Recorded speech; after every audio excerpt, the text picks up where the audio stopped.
Have you ever wondered, what does it mean to truly be free? Life started innocently enough for our protagonist. Born into a loving family, she was the apple of her parents' eyes, their precious little girl. Her parents provided her with everything she desired, creating a childhood that was as idyllic as it was nurturing. As she grew older, her parents, ever the visionaries, ensured she received the best education money could buy. They sent her to a renowned university, a prestigious institution that promised to open doors to a world of opportunities. It was here, amidst the hallowed halls of her university, that she met him. A classmate, strikingly handsome, who caused her heart to flutter in a way she had never experienced before. Their paths crossed, their eyes met, and before they knew it, they were both caught in the intoxicating whirlwind of young love. She found herself drawn to him, his charm, his charisma. She was conscious of her studies, her career, but the allure of spending time with him was too strong to resist. Soon after graduation, they decided to tie the knot. The promise of a shared future, a life together, was too enticing to pass up. Yet life after marriage wasn't quite the fairy tale she'd envisioned. He who had once been her confidant, her partner, began to change. His words, once filled with love and respect, became commands.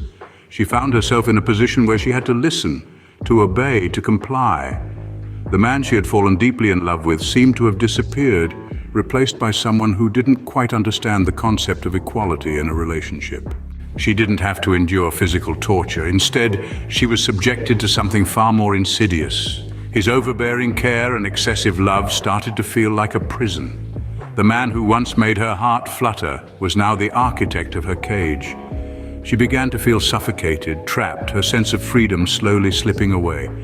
His constant need for control, his inability to see her as an independent entity, made her feel sick. She was living in a gilded cage, one built with love, but a cage nonetheless. But remember, freedom isn't always about wide open spaces. It's about having the ability to make your own choices, to live your life on your own terms. So she decided to take a stand, to reclaim her freedom, her life. She may have been his wife, but she was also an individual with her own dreams, her own desires, her own identity.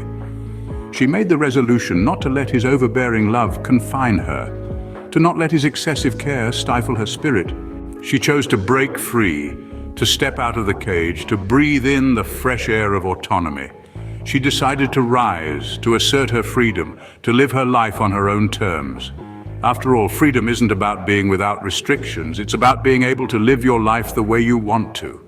And so she found her freedom, not by running away, but by standing her ground, by asserting her individuality, by reclaiming her identity. Because in the end, freedom isn't just about breaking chains. It's about being true to oneself.